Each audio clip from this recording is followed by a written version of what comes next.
অনেক সময় দেখা যায় হাতে একদম সময় নেই, ম্যারিনেট করে রেখে যে আধা ঘন্টা রাখতে হয় সে রাখার সময়টুকু নেই। তো যখন এই সময় এই পরিস্থিতি হয় তখন কিভাবে রান্না করবেন। নতুন বন্ধুদের স্বাগত এবং পুরনো বন্ধুদের ধন্যবাদ জানিয়ে শুরু করছি আজকের রেসিপি। তো আজকের রেসিপি হবে খাসির মাংস আলু দিয়ে একটা পাতলা একটা ঝোল রেসিপি। তো দেখতে থাকুন আজকের খাসির মাংসের পাতলা ঝোল রেসিপি। আর রেসিপিটি কোনো অংশে ভালো লেগে থাকলে আমার চ্যানেলটির পাশে থেকে যাবেন। আর যারা আমার পাশে আছেন তাদেরকে তো অসংখ্য অসংখ্য ধন্যবাদ। অনেক বন্ধুরা আছেন আমার পাশেই আছেন, ফুল সাপোর্ট করেন, তাদেরকে অনেক অনেক ধন্যবাদ। আর যারা এখনো পর্যন্ত আমার চ্যানেলটি সাবস্ক্রাইব করে পারেননি অবশ্যই কিন্তু চ্যানেলটা সাবস্ক্রাইব করে আমার পাশে থেকে যাবেন। তাহলে কথা না বাড়িয়ে চলুন দেখে নেওয়া যাক আজকের রেসিপি। অলরেডি কড়াইটা আমি গরম হতে দিয়েছি। তো কড়াইটা গরম হোক। এটা তেলের কড়াই ছিল, ওই যে সাইড দিয়ে দেখাচ্ছে এটা আলু ভেজেছিল, ওই জন্য কড়াইটা আমি আর ধুইনি।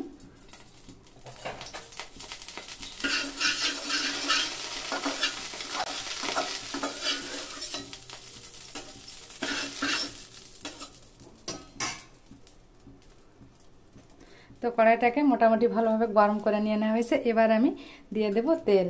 সরিষার তেলে আজকে রান্নাটা হবে। অনেক সময় দেখা যায় হঠাৎ বাড়িতে অতিথি এসে গেলে ম্যারিনেট করার সময়ও থাকে না, খুব তাড়াতাড়ি রান্না করে দিতে হয়। তো আমি খুব তাড়াতাড়ি কিভাবে আজকে রান্না করব সেটা আপনাদের সঙ্গে শেয়ার করব। তো তেলটা এখানে গরম হয়ে গেছে। এবার এই গরম তেলে আমি আলুগুলোকে ভেজে নেব। এবার আমি এই আলুর ভিতর দিয়ে দেব লবণ। আমি হলুদ দিব না, লবণ দিয়ে আলুটাকে ভেজে নেব। হলুদটা দিলে তাড়াতাড়ি কালারটা লাল হয়ে যায়, আলুটা ভাজা কম হয়। তো আমি জন্য হলুদটা দেব না, লবণ দিয়ে আলুটাকে ভেজে নিব।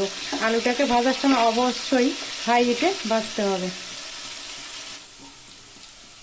তো আলুটাকে আমার একটু লাল লাল করে ভেজে নেওয়া হয়েছে। এবার আমি একটা গামলা এটাকে নামিয়ে নিব।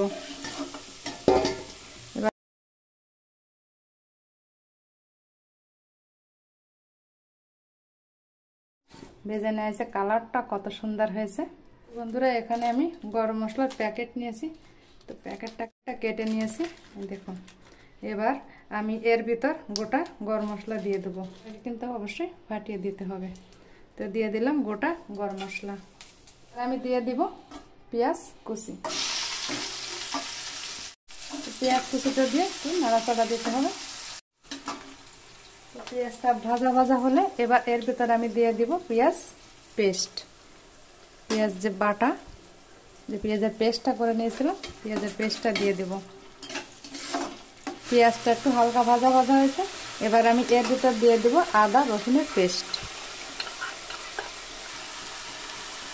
দিয়ে দিব হলুদ গুঁড়া। আমি লবণটা মাংসে মাখিয়ে রেখেছিলাম, ওই জন্য লবণটা একটু বুঝেই দিতে হবে, অল্প পরিমাণ লবণ দিয়ে দিলাম। তো লবণ আর হলুদ দিয়ে পেঁয়াজটাকে আর একটু ভেজে নিতে হবে, পেঁয়াজ আদা রসুনটাকে। দেখুন তো আদা পেঁয়াজ রসুনটা এরকম একটু ভাজা ভাজা হলে এবার আমি টমেটোর পেস্টটা দিয়ে দিব। এইভাবে টমেটোর পেস্ট করে রান্না করলে কিন্তু স্বাদটা দ্বিগুণ বেড়ে যায়। শুকিয়ে মোটামুটি ভালোভাবে একটু কষিয়ে নেওয়া হয়েছে। আমি অল্প পরিমাণ জল দিয়ে এবার মশলাটাকে কষিয়ে নেব। অল্প পরিমাণ জল দিলাম। এবার আমি দিয়ে দিব লঙ্কার গুঁড়া। এই চামচে 2 চামচ আর 1 চামচ 3 চামচ দিয়ে দিলাম লঙ্কার গুঁড়া। ঝালটা আপনাদের পছন্দ অনুযায়ী দিবেন। তো আমি ছোট চামচে 3 চামচ লঙ্কার গুঁড়া দিয়ে দিলাম। এই চামচের উঁচু মতন 1 চামচ দিয়ে দিলাম জিরার গুঁড়া। খাসির মাংস মশলাটা একটু বেশি না দিলে ভালো হয় না। মশলাটা দিয়ে আবার একটু নেড়ে চেড়ে ভালোভাবে এটাকে কষিয়ে নেব। আমি 5 মিনিটের মতন জাল দিয়ে অল্প আঁচে সুন্দর করে মশলাটাকে কিন্তু অবশ্যই কষিয়ে নিব। তো দেখুন মশলাটাকে আমার মোটামুটি কষিয়ে নেওয়া আছে। দেখুন মশলা থেকে কিন্তু তেল ছুটতে শুরু করেছে। ভালোভাবে মশলাটাকে কিন্তু আমি কষিয়ে নিয়েছি। তো এবার আমি কষিয়ে রাখা মশলার ভিতর আমি এবার মটনটাকে দিয়ে দেব। দেখুন এবার খাসির মাংসটাকে দিয়ে দিতে হবে। এটা লবণ আর লেবু মিশানো ছিল, তো দিয়ে দিলাম। হালকা একটু জলও বেরিয়েছে, সেই জলটা আমি বাদ দিয়ে দেব। এই দেখুন দিয়ে এবার তো হাই হিটে আমি রেখে 2 মিনিট এভাবে একটু নেড়ে চেড়ে দেবো। কিন্তু আমি 2 মিনিটের মতো নেড়ে চেড়ে মশলার সঙ্গে হাই হিটে ভালোভাবে একটু মিশিয়ে নিয়েছি। এই দেখুন ভালোভাবে মাংসটাও মশলার সঙ্গে মিশেছে। এবার আমি অন্য একটা পাত্রে গরম জল করে রেখেছিলাম, তো আমি গরম জল দিয়ে দিব। অল্প পরিমাণ গরম জল দিতে হবে, এটা কিন্তু ঝোলের গরম জল না, এটা শুধু কষাতে হবে। তার জন্য খাসির মাংস, এই জন্য আমি অল্প পরিমাণ জল দিয়ে দিলাম। তো জল দিয়ে আবার একটু মিশিয়ে নিতে হবে। আর ভেজে রাখা যে আলুগুলো ছিল, এবার আলুগুলোকে আমি মাংসের ভিতর দিয়ে দিব দিলাম। এবার আমি প্রেসারের ভিতর দিয়ে এটাকে আমি 3টে সিটি দিয়ে দিব। ওকে, প্রেসারের ভিতর দিয়ে দিব।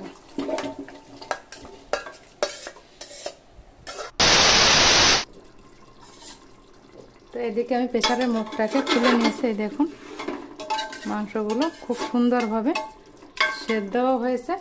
এবার আমি আর একটু জ্বালিয়ে নিব, তারপরে আমি কিন্তু এর ভিতর গরম জল দেবো। এই অবস্থায় কিন্তু আমি গরম জল দিব না, এই ঝোলটাকে আমি একটু কমিয়ে নিব, তারপরে আমি গরম জল দিয়ে ঝোল বানাবো।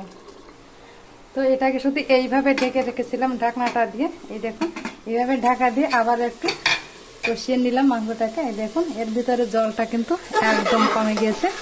এবার আমি এটাকে একটা কড়াইতে নিয়ে নিব। এবার আমি দিয়ে দেব। দেখুন কতটা গ্রেভিটা কতটা শুকিয়ে গেছে। তো প্রেসারের ভিতরে যে মশলাটা আছে, আমি এই গরম জল দিয়ে মশলাটাকে ভালোভাবে দিয়ে নিয়েছি। দেখুন এবার প্রেসারের এই জলটা দিয়ে দেব।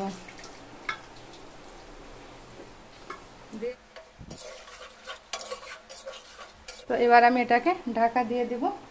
তো আবারও 10 মিনিট জ্বালিয়ে নিলাম। এবার ঢাকনাটাকে তুলে নিব।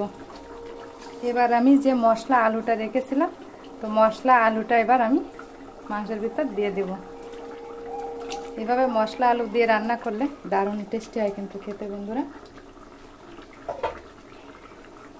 এভাবে ঢাকা দিয়ে দিয়ে আমি মাংসটাকে মাংসের দুর্দান্ত স্বাদের রেসিপি। এই দেখুন বন্ধুরা, তো দেখলেন তো খুব কম সময়ের ভিতরে কিন্তু খাসির মাংস এভাবেও রান্না করা যায়। হঠাৎ করে যদি অতিথি এসে যায় বাড়ি, তো ম্যারিনেট করে রাখতে তো অনেক সময় 30 মিনিটই সময় চলে যায় ওখানে। তো এই 30 মিনিট সময়টাকে এভাবে বাঁচিয়ে কিন্তু রান্না করা যায়। চটপট রান্নাটা করে নিলাম। তো আপনারা ভালো থাকবেন। আর এই রেসিপিটা কোনো অংশ যদি ভালো লেগে থাকে, প্লিজ একটা লাইক কমেন্ট শেয়ার করবেন, আর চ্যানেলটি সাবস্ক্রাইব করে পাশে থাকবেন, আর পাশে থাকা বেল আইকন প্রেস করবেন পরবর্তী নোটিফিকেশন পাওয়ার জন্য। তো আপনারা ভালো থাকবেন, সুস্থ থাকবেন। দেখা হবে অন্য কোনো নতুন ভিডিওয়। নমস্কার।